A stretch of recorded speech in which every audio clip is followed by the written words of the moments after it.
from the top secret, highly secure, soundproof location of the Spurs Insider Podcast. This is our latest edition with Spurs beat writer Jeff McDonald and sports editor of the Express News, Nick Talbot. I am Mike Finger.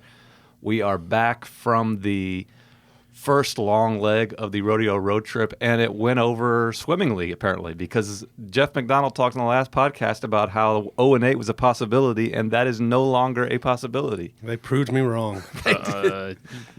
Sure. They proved me wrong. In my face. In Jeff McDonald's face. Jeff McDonald predicted that this could be the downfall of the team, and they end the road trip with a resounding, rousing victory at Oklahoma City. Up until then, it was not so great. Well, I'll give them this. If every game ended after three quarters, that would be a heck of a road trip so far. It was something else. Every game they were in position to win, and it just didn't work out. And just jump right into it. Why do you think that is, that they have had so much trouble finishing? I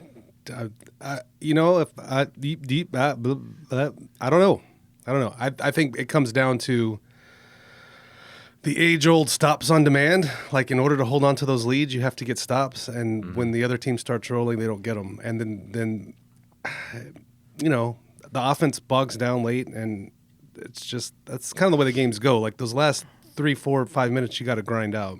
And if you can't get stops and you can't score points, you tend to lose leads. Expert, eloquent analysis as usual. Like, how do you explain why they can't seem to finish those games except for the one in OKC? They're bad at basketball. I mean, that's... If you go back through the years, and a recurring theme in the secure location, in the newspaper, and with the Spurs year-round is things aren't what they used to be, and that times have changed, and that things that Spurs and Spurs fans took for granted over the years aren't the case anymore. And I think if you go back through the history of the Spurs when they were good, they were behind a lot of these games in the third quarter. And then the better team, which used to be the Spurs, would turn it on in the fourth, get the stops that you're talking about, make the right decisions on the key offensive possessions that you're talking about. And the good teams are better in the fourth quarter. That's the bottom line. The fourth quarter is what matters in the NBA, and the Spurs just haven't been good enough. And where the team is now, where kind of the whole fan base is now, it's understanding this new reality that this isn't probably a playoff caliber team, and might not be for a while. And it's not just one or two tweaks away, like a change pop rotations, or play this guy more, play this guy less, or make this one trade.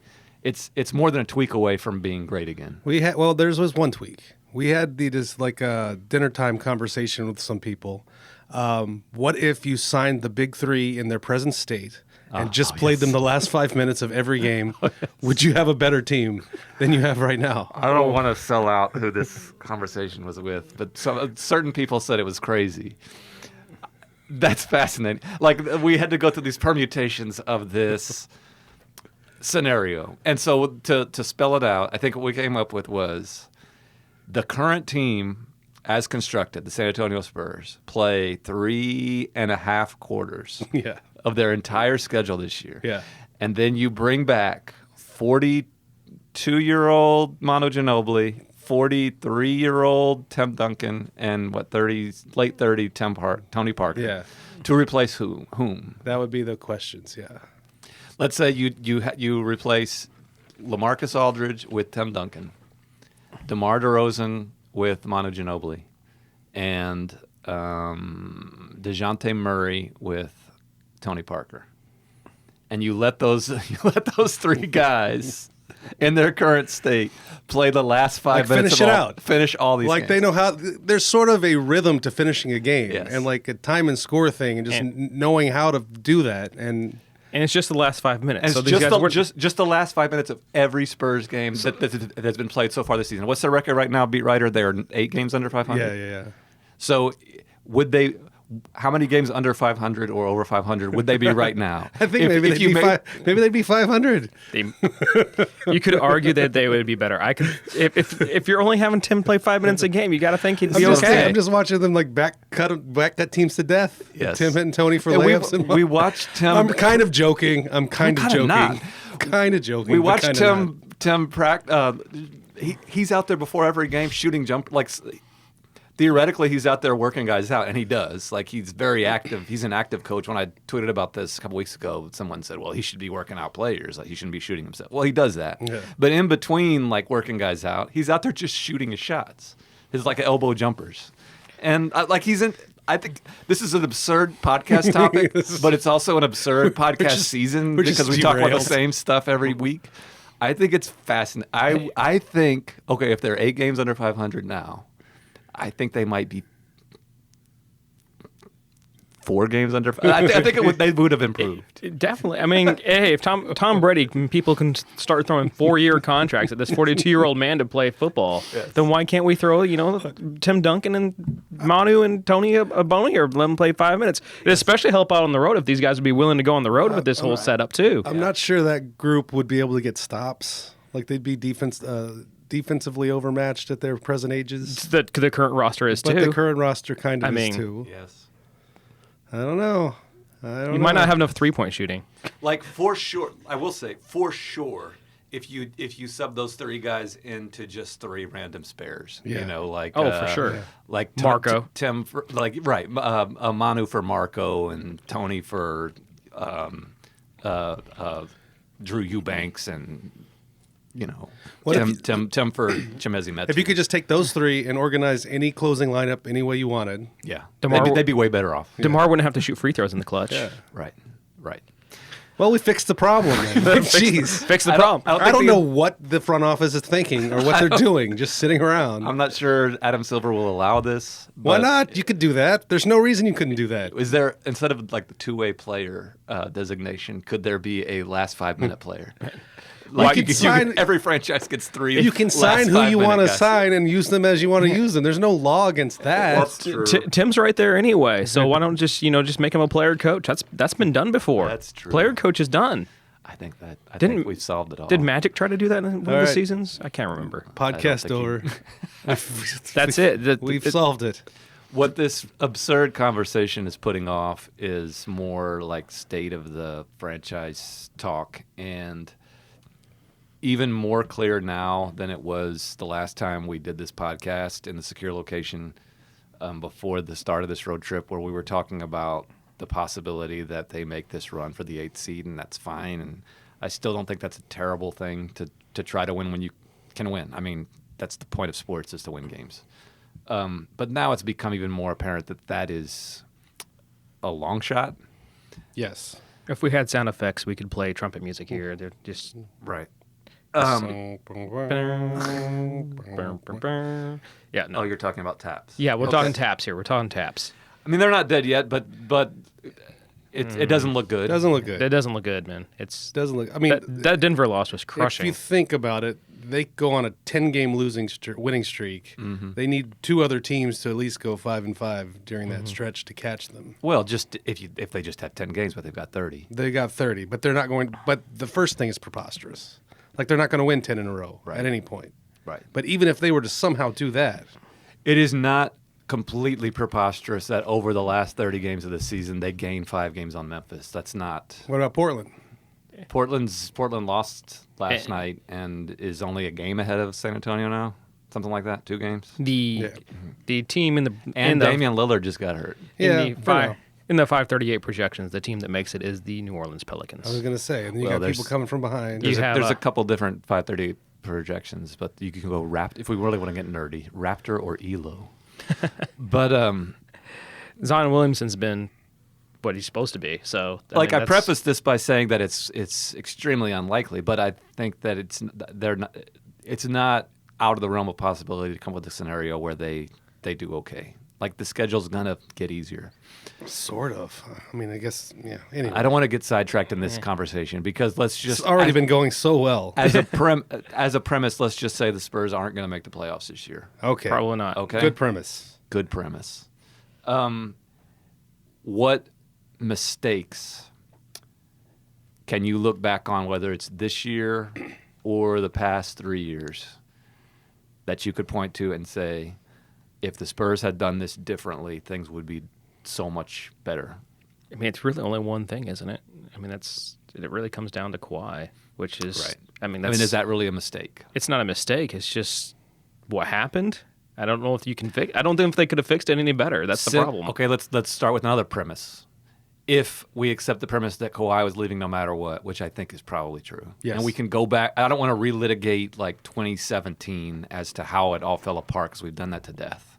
Let's just kind of move on from that and say Kawhi was going to leave once things went bad, and he was going to leave once things went bad. And I think what's happened since has made that even more clear that he wanted to be in LA all Yep. along. Yep. Like he went and won a ring in Toronto where they bent over backwards for him, and he still went to LA. Toronto's still a heck of a team.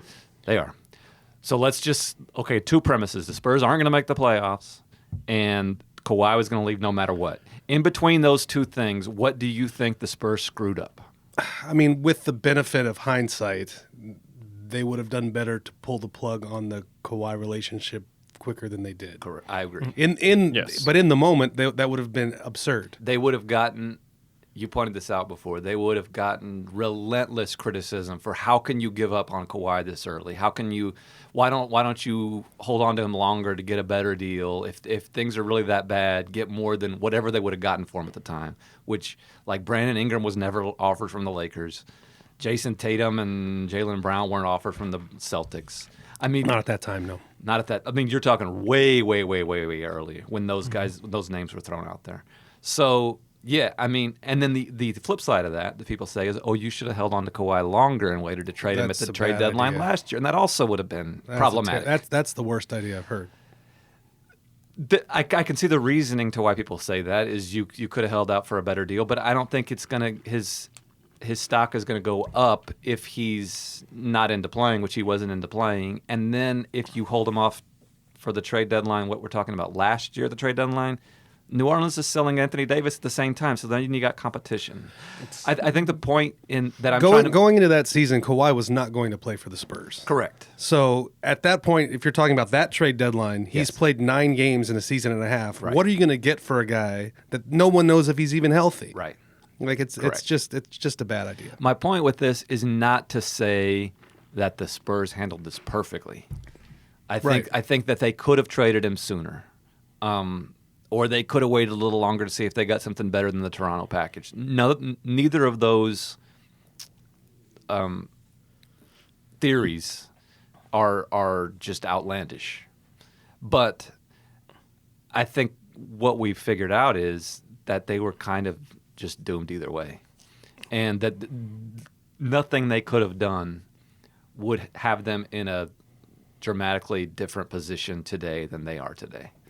It's really hard to play hindsight here because they won 47 games last year, right? And you Right. and you extended the playoff streak 48? 48. Yeah. And you extend the playoff streak, and that's what you want to do, and you bring back everyone Yeah. plus DeJounte Murray. Correct. Except for Davis Bertans, obviously. You wouldn't think he'd be that big of an impact, but Right. and so the only mistake really made is not tearing it down at the trade deadline and starting to rebuild right before the All-Star break. I don't think they've made that many missteps outside of the Bertans thing. I think some things that are fair, because people say, oh, we give the Spurs too much of a benefit of the doubt, and we act like they're infallible. They're not infallible, obviously. They've made some mistakes.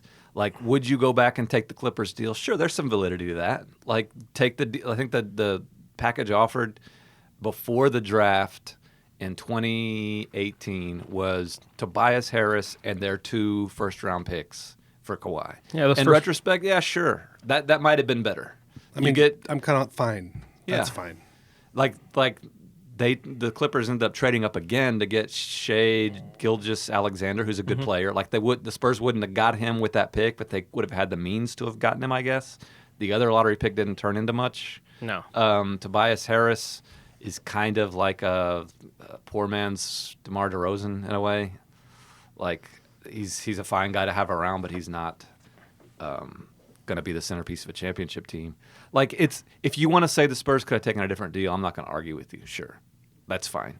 If you want to argue like Nick just said, and what I've mentioned in print before, that it's perfectly reasonable to argue that last week, meaning right before the trade deadline, that the Spurs could have taken whatever they could get for DeMar DeRozan, especially considering how the games went immediately following that when they fell farther and farther out of the playoff race. That's fine, but like you weren't going to get a future All-Star and a lottery pick for DeMar DeRozan Nope. last week. Nope. You were going to get roster filler plus maybe a first-round pick from a really good team, meaning Which is 27, late 20s. 28, 29, something like that. Which, if you want to argue, yes, they should have taken that. That's fine. I'm not Yeah. going to call you stupid for saying that. Yeah. Sure. But none of these moves put off the inevitable, which is that the Spurs aren't going to make the playoffs. Probably aren't going to make the playoffs this year, might not make the playoffs anytime soon, and that they are going to have to go through what every other franchise in the league eventually goes through, which is a rebuild. Anything to add so far? No, I don't. No, I think the the time to rebuild. Like if you say you trade him to DeMar DeRozan, I think you also have to trade him LaMarcus because he doesn't free enough salary cap relief. We've talked about that before. So then you got to pair LaMarcus up, and then it's just it's just like a snowball going downhill, and you have to do it either at the trade deadline, and then you have to work on the offseason too, and you really have to commit to like this is over. That's all that's true. I think when we do get into this real rebuild, what Spurs fans are going to be surprised about is that cap space in San Antonio is probably worthless. And we've seen that over the Who are you going to sign? No one is coming here. The only guy that they've ever signed that was a coveted free agent that other teams in the league wanted, high profile, was LaMarcus Aldridge. And it's not just San Antonio. I mean, Right. Portland's never signed a great free agent. New Orleans doesn't sign free agents. It's a small market thing. Right. You're not cap space is basically worthless unless you're Yes. going to use it to trade into. Like Atlanta's had cap space Yes. forever, and I would argue that among NBA players, Atlanta is a more desirable location than They San signed Antonio. Paul is. Millsap Yeah. back in the day, I think. So let's, I guess, transition into this whole topic of what to do with the roster. I think it's fair to say, I'll just put it like this: I would be surprised if both LaMarcus Aldridge and DeMar DeRozan are on the roster next year. Yes, I think that's a fair assumption. And what you do with that, like, again, getting to what you just said, it's not like you just take that cap space and then turn it into a star. For one thing, their stars aren't available this summer. For another, it's just not that. I mean, you have to, just because you have the space doesn't mean that a star comes here. So it's and that's why I'm sidetracking myself. But that's why the idea of extending LaMarcus a couple of years ago, and even like extending Pau Gasol, which was Yes. bad. It was bad. Like they didn't get anything out of Pau Gasol, But it didn't it's- hurt anything, really. That's been my point all along. Is that money did not prevent them from going to sign Chris Paul or LeBron James or whoever. Like those guys weren't coming. Those, What the Spurs... two things can be true. A contract can be bad, which the Pau Gasol contract was bad. And at the same time, that contract did not really hurt you that badly because it's not like that money would have been used better elsewhere. A contract that was just raked over the coals as being horrific was the Patty Mills one, and that's actually turned out to be okay. I mean, it's good that he's on the team right now. yeah. Yeah, he's Like, it's good that he's on the team. he's been one of the better players, For, but for yeah. a lot of reasons. Right. But for a lot of once you're around it and you realize his little happy-go-lucky act isn't an act, and Yeah. it's kind of keeping some things together. And he probably could have got. I mean, they probably overpaid for him, but it didn't cost them really anything to overpay Exactly. him. What the Spurs have figured out that it's what they're not going to be able to spend cap space. What they can do is spend money on their own On their players own guys. to keep them there. Rudy Gay, Yep. on down the line. None of this, I can hear people, our listeners. I thought this was soundproof. How can you hear anything? Well, I can hear in my mind's eye. I have this sense of what we have. When Ringo's back, he can talk to his man on the street about this. By the way, Ringo is braving the cold, snow, hellacious is that what he's doing? polar vortex in Chicago. Oh. Yeah, he's off to the All-Star game. I thought he was auditioning to be Willie's drummer. That's sad. No, Too soon? too soon. When did it happen yesterday? Like, how long do you want me to wait? The Ringo's not here. Also, while we're cleaning up some administrative stuff, it's been several podcasts since I mentioned that everyone should go subscribe to the Spurs yeah. Nation newsletter. The whole point of this thing. Yes, and subscribe to the Express News. Go to expressnews.com. Do all the stuff that gets you more information Well, about be this team. specific. What stuff? You're being very vague right now. I said subscribe to the Spurs Nation newsletter. It's just two things. Go to expressnews.com. Pick up the newspaper. All ways to accost Ringo on the street. Accost Ringo on the Ringo is the man on the street. Accost him on the street. All ways to find out more about this franchise that is plummeting to its death. You can tweet me also. Do not Do tweet. not. Don't. Don't do that. Do not tweet. Tweet me. I Please intentionally did not mention that. If you see just a random homeless-looking guy carrying a Polar Pop in San Antonio, wearing looking disheveled and looking down at his phone angrily, don't approach him. Homeless? I'm too fat to be homeless. That's true. Anyway, where were we going before? I don't know. You're the one that had to sell product.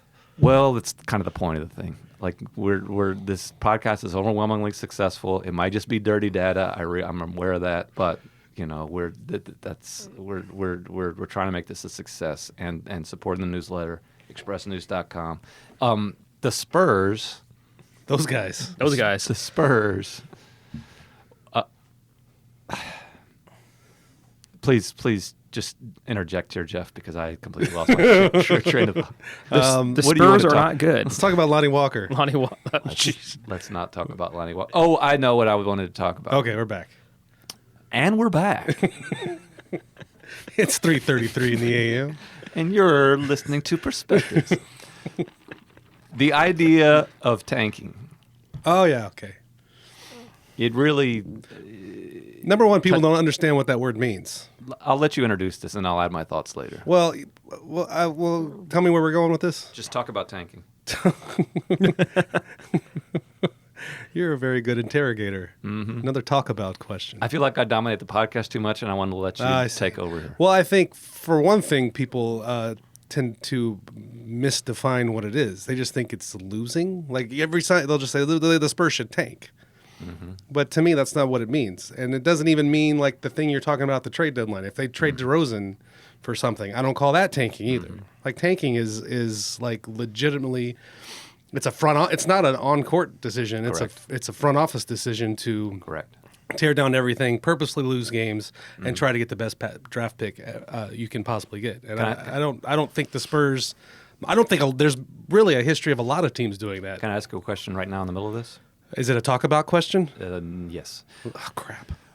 In the past 3 decades of the NBA, talk about how many of the teams that won championships actually employed the front office tanking strategy that you described. Okay, look, I would say it's 0. I can't. I was going to say I can't go through all 30 off the top of my head, but I'm going to say it's 0. Now, this is where people don't define tanking right, because some people will say that the Spurs tanked to get Tim Duncan, and I would say that they did not. They didn't. They did not. Didn't the 76ers kind of admit they were tanking? Yes. I mean, they called it the process. But so they that's have not won one. a title. Oh, they have not won a title. And they may not. And things have gone really badly for Philly. When people bring up Philly as this example of this wise idea of accumulating draft picks and losing on purpose and turning a bad team into a contender, if that's your model, it's a freaking horrible model. It's actually because working. they started this in 2012. They started losing games on purpose, and they were winning 10 games a year. They were losing 60 games. It was miserable. Fans were leaving in droves. The arena was empty.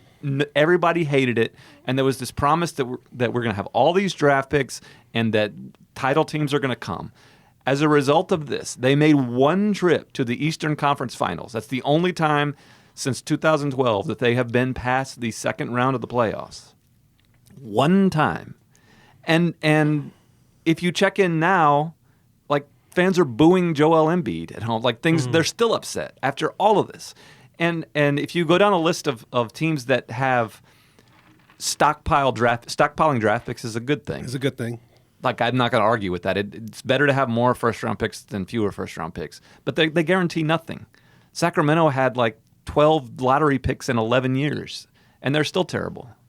And so I'm not arguing with the fact that sometimes chasing the 8th seed kind of is pointless, but it's not like it's preventing the franchise from retooling. You can still just make a an effort to win games. Like the point of this is to win games. Go ahead and try to win games. And if you don't, like the consolation prize is you don't get the 8th seed and you get your lottery pick, and then you go from there. It's people think that it's this like either or proposition of either you're going for the 8th seed or you're going to get the first pick in the draft. You're going to get to become Memphis and get Ja Morant with the 2nd pick in the draft. There's more than one option there. You could fall in the middle, and most teams do fall in the middle. Anyway. I mean, here's another thing that is not tanking, but is something that can happen that I wouldn't be surprised at or upset about. But once you get to the point where, and maybe the Spurs front office isn't there right this second, but in a week or two where you're like, this is done. We're not making the playoffs. Right. Play your young guys. I think that's going to happen. Give them more time and don't care about winning or losing. Right. And that's not tanking either. Right. And I'd be fine with that. But when fans say tank, I always have to ask, what you mean by that. I think that's what's going to happen over the next couple of weeks, months, until the end of the season. I think you're going to see more. You're probably eventually going to see Keldon Johnson. I think play. we're definitely going to see some Keldon Johnson time. You're going to see more. You've already seen more Lonnie Walker. You've already seen. I think there's an outside shot. We might see some Luka time if it gets to the Sure. That wouldn't be a terrible thing. But also there's this idea that you're wasting this season if Luka and Keldon Johnson are not playing in the NBA, and that's not entirely accurate because one thing I've noticed about the developmental league is that's where a lot of developing goes on, in the developmental league. Well, that's not called that anymore. It's called the G League. Some people still call it developmental. It's where a lot of Gatorade goes on. But the point is that you can develop in both ways. Yes. And yet, sure, it would be great to see Keldon Johnson and Luka and those guys play some in the NBA this year, but it's not like this season has been a waste for them. In some ways, they've been getting what Lonnie Walker and Bryn Forbes and all those guys down the line, DeJounte Murray, got out of that G League year. So, sure, you can get a little bit of both. And for those who say play the young guys more, I think it's going to happen naturally. I do. And that when we look back, when we're in the secure location, if it still exists, a year or two from now, we look back at what the 2019-2020 season was all about. I don't think we're going to be saying, wow, the Spurs are screwed now because Keldon Johnson only played in 5 games instead of 82. I just don't think that's going to be all the woe is me, sky is falling. The Spurs are screwing everything up with the way they're doing this year now. Sure, they might be making a mistake here and now, like we talked about the trade deadline with DeMar DeRozan. That might prove to be a mistake, but it's not like a franchise-altering mistake. Like people don't want to hear it, but it's going to be bad for a while, and there's nothing you can do about it. Right. All right. This is the feel-good podcast. The one thing for hope that Spurs fans could hang on to is this team does usually draft better, and now they're going to be drafting higher. Yeah. All these Keldon Johnsons their G League team is going to rock next year. That G League team is going to be very good. Although, with Pop gone, that strategy may disappear a little bit. But if he does retire, if the team does draft a little bit better. Okay, here's another thing I want to clear. Even if Pop stays around forever, if Pop had Zion Williamson this year, he's not sending him to the G League. Exactly. He's sending guys that aren't clear contributors right away and have some things they can work on. But if Pop's around and they draft a top 10 talent, he's going to be playing. He wanted to play Lonnie Walker last year, if you remember. Yeah. When they drafted him and then Lonnie Walker got hurt, and it slowed everything down.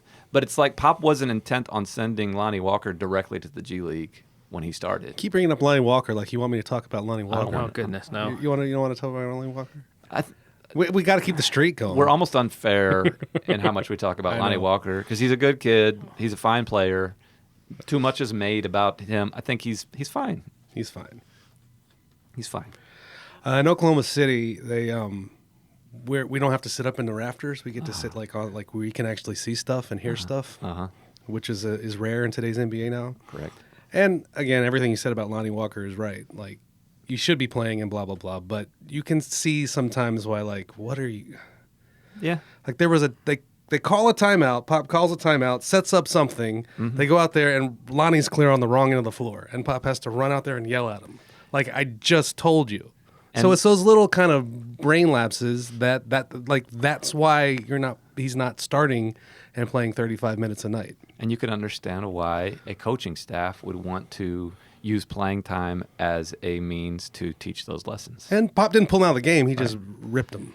Right. But that's sort of the thing that maybe fans don't see watching on television. Because if I had been sitting up in the rafters, I'd have seen Pop yelling. I wouldn't know really what he was yelling at. I wouldn't know. But being right there, you could see, Lonnie came out of timeout. They were trying to inbound to him, and he was at the other end of the floor. The listeners don't care about this, but one thing that I find highly amusing in today's NBA, the reason that reporters like Jeff McDonald have been moved upstairs is so teams can put more fans down below, and fans that glitzy, understandable, the high dollar fans. I mean, those are the most expensive right, seats, is where we used to sit. Yeah. But what I find highly amusing about today's NBA is where are some of our best seats, like the Staples Center in LA, where it's nothing but movie stars, and they could charge way more for their seats than, and like in San Antonio and Cleveland are where you're highest. Yeah. Because they need to save those glamour seats for the rich and powerful of Cleveland, Ohio. It's funny to me. I suppose you could argue they need the money more. I think you're probably right. They don't. The Lakers will survive whether Jeff Garland shows up or not. My friend Jeff Garland. Yeah.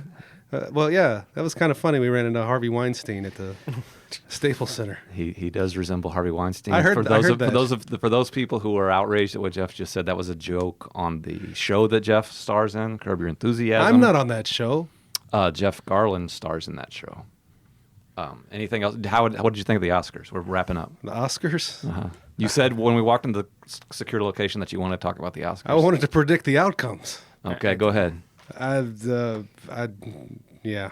He doesn't even know what won. It's Nope. Anyway. Parasite did win. Yeah. How would you work that into a Spurs game story this year? What am I, the answer man? Who is the Parasite? Anyway, that we are over the 30-minute mark. That we kind of are ending with a thud, as we often do here in the secure location. It's appropriate for this season. We hope that Ringo is keeping warm in Chicago All-Star Weekend. We are going to probably take a week off, as the rest of the Spurs are doing, because there will be no games for the next week, and there's nothing else to talk about unless you want to hear Jeff talk about the Parasite again. The Parasite. Next week, we will be back once the rodeo road I'm trip. the only one that can call my kids that. That's what I was waiting There for. we go. There it is. We will be back once the rodeo road trip probably has concluded on the back half of the All-Star break. Until then, hope everybody takes care of each other and continues to keep it real.